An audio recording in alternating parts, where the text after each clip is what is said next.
दर्शकों, इस वक्त हमारे समक्ष है संदीप डेवलपर्स प्राइवेट लिमिटेड के डायरेक्टर गौरव अग्रवाल सर। सर, हमारे चैनल्स में आपका स्वागत है। नमस्कार। हाँ सर, हम आपसे ये जानना चाहेंगे कि जैसे अभी प्रॉपर्टी सेक्टर में जो अभी बूम है, तो आप ये बताइए कि जो आपके ऑनगोइंग जो प्रोजेक्ट्स जो चल रहे हैं, किस तरह का स्टेटस है, उस बारे में थोड़ा बताइए। अभी लास्ट करीब कोरोना के बाद से 1.5-2 साल से काफ़ी अच्छी एंड यूज़र की डिमांड रही है नागपुर शहर में। जो लोग रुके थे प्रॉपर्टी खरीदने के लिए, उन्होंने पहल की है कि अपना खुद का घर कर लें। कोविड के बाद से लोगों की इनकम भी जो स्टेबलाइज हो गई है, उनको ख़रीदने में दिक्कत नहीं हो रही। बहुत सारी नई लोकेलिटीज़ जहाँ पे इंफ्रास्ट्रक्चर डेवलपमेंट गवर्नमेंट की तरफ से हुआ है और हो रहा है, वहाँ पे लोग अपनी पहल कर रहे हैं प्रॉपर्टी ख़रीदने की, वहाँ पे सोच बना रहे हैं। क्योंकि आज वहाँ पे अभी भी अफोर्डेबल रेट में घर मिल पा रहा है। जो आदमी 3 से 4 हज़ार रुपये फुट के बीच में ज़मीन पे घर खरीद रहा है, तो वो आदमी एक अफोर्डेबिलिटी में रह पा रहा है। तो हमारी कोशिश एज अ कंपनी ये है कि जितने भी घर हम बना रहे हैं, वो मोस्टली 3,000 से 4,000 रुपये फुट के बीच में सेलिंग प्राइस रहे। तो कॉमन मैन जो है, जो मास है अपने नागपुर का, सर्विस क्लास है, वो अपना घर खरीद सकता है। थोड़ी सी लोकेलिटीज़ जो हम चूज़ करते हैं वो कॉरपोरेशन के पेरीफेरी में रहती है, कॉरपोरेशन एरिया में ही रहती है, जहाँ पे आज नहीं तो कल रोड बन रहा है, बिजली है, पानी है, जो बेसिक रहने लायक सुविधाएं हैं। कोई भी प्रोजेक्ट रहने लायक है या नहीं है, हम फ्यूचर के हिसाब से ना सोचते हुए आज वो रहने लायक है कि नहीं, ये सोचते हैं और उसके हिसाब से लोकेशन प्लान करके वहाँ पे डेवलपमेंट करके वहाँ पे फ्लैट बना के बेचते हैं। तो अभी हम दाबा में, कामटी रोड में, बेलते रोडी में, लकड़गंज में, इस एरियाज़ में ऐसा काम कर रहे हैं जहाँ सभी जगह यही रेंज में हमारा वर्किंग चालू है। जैसे कि आपने बताया कि जैसे अफोर्डेबल सेगमेंट में जो आपके फ्लैट स्कीम जो है अवेलेबल, तो जब हम बेसिक नीड्स की बात जब करते हैं, तो अभी कैसे क्या, अभी जैसे जो बिल्डर्स अभी बना के दे रहा है, जैसे सोलर का सिस्टम दे रहा है या अपना एवी पॉइंट्स बना के दे रहा है, तो उस हिसाब से देखा जाए तो क्या क्या इंफ्रास्ट्रक्चर है आपके स्कीम में, उस बारे में देखिए। जितनी भी गवर्नमेंट की कानून है वो सारी चीज़ें हम फॉलो करते हैं और लास्ट इतने सालों से हम हर प्रोजेक्ट का ऑक्यूपेशन सर्टिफिकेट ले रहे हैं। ऑक्यूपेशन सर्टिफिकेट का मतलब ये है कि जो गवर्नमेंट ने सैंक्शन में कंडीशंस दिए वो सारी चीज़ें फुलफिल हुई और ये बिल्डिंग रहने लायक है। ये तो बेसिक हम करते ही करते हैं। इसके अलावा जो उस समय उस सोसाइटी की नीड है उसको हम पूरा करते हैं। जैसे अभी हमने कुछ सोसाइटीज़ में सोलर इलेक्ट्रिसिटी दिया, जो common meter, lift electricity, pump electricity, ये सब चीज़ों कॉमन मीटर पे कर दिया। सोलर करने से उस बिल्डिंग का मेंटेनेंस का खर्चा कम हो गया। कुछ जगह पे हमने गार्डन बनाए, गार्डन में ड्रिप इरिगेशन का सिस्टम कर दिया। ड्रिप इरिगेशन से उनको बाद में उसको मेंटेन करने में दिक्कत कम आती है। हर प्रोजेक्ट में अपने अपने अलग अलग USPs रहते हैं, जिसके बेसिस पे पब्लिक अपना डिसीजन ले सकती है। अभी हालात ये देखा गया है कि मिडिल क्लास बायर्स काफ़ी आ रहे हैं सामने, अपना काफ़ी मिहान में भी काफ़ी प्रोफेशनल्स हैं जो अस्थायी रूप से सेटल हो गए, उनको भी स्कीम की ज़रूरत है। तो अब जब ऐसे बायर्स जब आते हैं तो उनको इजी होम लोन्स की भी प्रोसेस लगती है, तो बिल्डर का भी रेपुटेशन रहता है, कई तरह से टाइप रहते हैं आपके बैंक के। तो इजी लोन में किस तरह के आप फैसिलिटी देते हैं, उस बारे में बताइए। देखिए, इसमें आपने जो एक बिल्डर का टाइप बताया या बिल्डर का, मैं इसको थोड़ा सा अलग एंगल पे लेके जाता हूँ।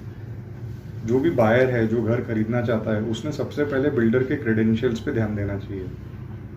बैंक क्या करती है, बैंक भी बिल्डर के ऊपर क्रेडेंशियल्स अगर अच्छा है तो लोन देती है, नहीं तो लोन नहीं देती। अंडर कंस्ट्रक्शन बिल्डिंग में लोन तभी बैंक डिसबर्स करती है जब उसको कॉन्फिडेंस रहता है कि बिल्डर प्रोजेक्ट कंप्लीट करेगा, नहीं तो बैंक के पैसे भी फंस जाएंगे।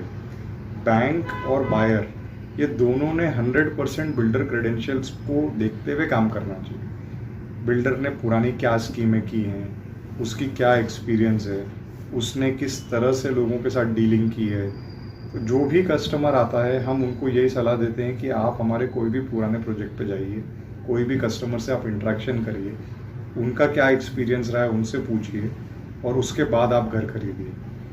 आपका जो क्वेश्चन होम लोन से संबंधित था, हम हर कस्टमर को भी ये बोलते हैं कि आप होम लोन भी ज़रूर लीजिए। अगर आपने होम लोन लिया तो बैंक ने जो तहकीकात की है, उन्होंने सारे कागज़ वेरीफाई किए हैं। अगर वो कागज़ सही हैं तो ही लोन देते, नहीं तो लोन नहीं देते।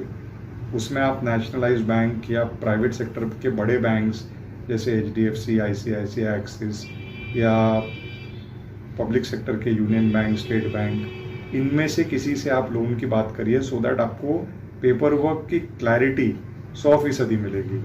हमारा ऑफिस उसके लिए उनको सपोर्ट करता है और इन हाउस टीम उसको पूरी लोन कराने में मदद करती है। देखिए मैं थोड़ा अलग मानता हूँ इसमें।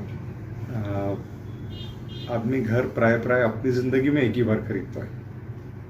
या तो उसके फादर ने घर खरीदा तो बेटा बड़ा हो गया तो उसको घर छोटा पड़ा तो दूसरा खरीदता है, या अपना बेटा जब बड़ा होगा तो घर छोटा पड़ेगा तो दूसरा खरीदता है, या पहले 2 में रह रहे थे तो अब 3 में। लेकिन अपनी वर्किंग लाइफ में एक आदमी एक ही घर खरीदता है। This is our experience. हमने हमेशा से ये माना है कि प्रोडक्ट देख के घर खरीदो, ऑफर देख के घर मत खरीदो। मुझे अगर 1 लाख रुपए सस्ता मिल रहा है तो मैं 40 लाख का घर खरीदूँ, या मुझे 40 लाख का घर अच्छा मिल रहा है इसलिए मैं 40 लाख का घर खरीदूँ। दोनों में फ़र्क है। ये कपड़ा नहीं है या ये कोई सेल नहीं है कि भाई अपन ने सेल आया तो खरीद लो। 1000-2000 रुपये का आइटम है कि बदल दिया, ख़राब भी हो गया तो कोई फ़र्क नहीं पड़ता। आपके साथ 15-20 साल रहने वाली चीज़ है, उसको ऑफ़र के लालच में नहीं जाना चाहिए। ऑफ़र देना गलत है ये नहीं बोल रहा मैं, जो ऑफ़र दे रहे हैं वो उनकी अपनी मार्केटिंग है। अगर ऑफ़र के लालच में जाके गलत प्रोडक्ट सिलेक्ट करना या सही प्रोडक्ट कम ऑफ़र के साथ सिलेक्ट करना, ये बायर को अपनी सूझबूझ से डिसीजन लेना चाहिए। हम ऑफ़र देते हैं, ऐसा नहीं देते, लेकिन कंपैरेटिवली जो मार्केट में चलते हैं उससे हम काफ़ी कम ऑफ़र देते हैं। हम ये मानते हैं कि प्रोडक्ट पे ज़्यादा ध्यान दो और offer is not the reason to sell. Product should sell because product is good. आप बड़ी कंपनीज जो भी हैं इंडिया भर में आप देखो, उनको प्रोडक्ट पे अपने वर्किंग करके प्रोडक्ट के ऊपर काम करते हैं, ना कि ऑफर के ऊपर काम करते हैं। तो अब ये बताइए, जब बायर्स कोई फ्लैट स्कीम में जब इन्वेस्ट करता है, परचेस करता है, तो बायर से एक्चुअली डॉक्यूमेंट्स किस तरह के देखने चाहिए बिल्डर्स के? जैसे मैंने आपको पहले भी बताया कि बायर ने पास्ट क्रेडेंशियल्स पे बहुत ध्यान देना चाहिए, क्योंकि वो बिल्डर की पुरानी रेपुटेशन क्या रही उसके हिसाब से उसको बहुत सारी चीज़ें क्लियर हो जाती है कि वेदर प्रोजेक्ट सही करेगा नहीं करेगा, कितने साल से काम कर रहा है, और कौन कौन से बैंक से उस प्रोजेक्ट का होम लोन का टाई अप है। जो भी बिल्डर से वो ले रहे हैं, अगर वो रेरा के दायरे में आता है, मतलब 500 मीटर या 8 फ्लैट, तो उसका रेरा नंबर है कि नहीं। अगर वो रेरा के नंबर दायरे में नहीं आता तो ऑब्वियसली एग्जम्प्टेड कैटेगरी है, तो उससे फ़र्क नहीं पड़ता। बायर ने ये सारी चीज़ें देख के बैंक से होम लोन की बातचीत करके तभी आगे बढ़ना चाहिए, क्योंकि एक बार आपने बुकिंग के पैसे फंसा दिए तो वापस मिलने में आपको बहुत दिक्कत होती है। उससे अच्छा आप बैंक से पहले, भाई मैं ये SDPL के ये प्रोजेक्ट में बुक करने जा रहा हूँ, क्या मुझे होम लोन मिलेगा, या मैं गोदरेज के ये प्रोजेक्ट में बुक करने जा रहा हूँ मैं, अगर आपने बुकिंग के पहले होम लोन की क्लैरिटी ले ली तो गलत होने के चांसेस आपके कम हो जाते। बाद में आपने वही बैंक से लेना या दूसरे बैंक से लेना वो आपका चॉइस है, लेकिन कम से कम आपने पहले पूछ लेना चाहिए कि भाई ये बैंक आप ये प्रोजेक्ट में लोन देते हो या नहीं देते हो। गौरव अग्रवाल सर, चलते चलते हमारे दर्शकों को आप ये भी बताइए कि यदि वे डायरेक्ट आपसे अप्रोच करते हैं तो आप ये बताइए, जैसे कोई कॉर्पोरेट सेक्टर वाले भी यदि अप्रोच करते हैं तो बल्क बुकिंग उन्हें करना है तो किस तरह की फैसिलिटी आप प्रोवाइड करते हो, उस बारे में बताइए। सर देखिए, जैसे मैंने पहले भी बताया था कि ऑफ़र के बेसिस पे मैं काम नहीं करता। जब कोई आता है और क्या रिक्वायरमेंट रहती है, उनकी पेमेंट कंडीशंस क्या रहती है, उनके नंबर ऑफ़ फ्लैट्स वो क्या देख रहे हैं, उसके हिसाब से चर्चा कर सकते हैं। बट हम ज़्यादा से ज़्यादा फिक्स्ड प्राइस पे ही काम करना चाहते हैं। अफोर्डेबल हाउसिंग में हमने देखा है कि एक बार में आप बता दो कि इतने पैसे लगेंगे, वो आदमी अपना बजट पूरा कैलकुलेट करता है, उसको वो जमता है तो ही वो आगे बढ़ता है। अगर हमने उसको ये बताया कि इसमें 25,000 कम हो जाएंगे या 50,000 कम हो जाएंगे, तो उसकी अपेक्षा और बढ़ती है कि भाई मैं किसी के रेफरेंस से आऊँगा तो 75,000 हो जाएंगे। उससे अच्छा एक फ़िक्स प्राइस पॉलिसी पे काम करो। हर आदमी के लिए एक ही रेट है, वो मेरे को पहचानता है तो भी वो रेट है, वो मेरे लिए नया कस्टमर है तो आज नहीं तो कल SDPL फैमिली से जुड़ रहा हो। सबको एक समान ट्रीटमेंट करो, एक जैसा बात करो, आज नहीं तो कल उसको सेटिस्फैक्शन की फीलिंग आती है। अगर हमने अलग अलग लोगों को अलग अलग ट्रीटमेंट दिया तो कोई ना कोई चीटेड फील करता है, उसको लगता है कि नहीं यार मेरे साथ गलत किया। तो इससे अच्छा सबके साथ ट्रांसपेरेंटली एक ही बात करो। ये सब सोच पे हम काम करते हैं। तो बहुत ज़्यादा बल्क बुकिंग या बहुत ज़्यादा ऑफ़र, ये रुझान हमारी कम रहती। मानना ये है, हम पहले एक समय था जब 2002-03 में 50 लाख के फ्लैट बनाते थे। 2002-03 में 50 लाख मतलब उस समय का वो टॉप मोस्ट फ्लैट था। बट 2005 के बाद से हमने ये महसूस किया कि नागपुर में middle class and lower middle class की तक पॉपुलेशन का ज़्यादा क्वांटिटी है, जिसकी रिक्वायरमेंट फुलफ़िल करने के लिए बहुत कम लोग काम कर रहे हैं। आज भी आप देखोगे तो 1 बेडरूम 15-16 लाख में बनाने वाले बहुत कम लोग हैं या नहीं के बराबर हैं। हमारे कुछ 2 बेडरूम्स 25-26 लाख के रेंज में हैं। ये सब कॉरपोरेशन लिमिट के अंदर है। हमारा यही अपील रहेगा हर कस्टमर से जो घर खरीदने की सोच रहा है, एक बार ज़रूर हमारे फ्लैट का सैम्पल फ्लैट, हमने एक फर्निश्ड सैम्पल फ्लैट भी बनाया है, वो ज़रूर देखें। आपको समझ में आएगा कि क्वालिटी 15 लाख है इसलिए ख़राब है, ऐसा नहीं है। देखने से ही बात समझ में आती है। वर्बली तो सभी चीज़ अच्छी लगती है।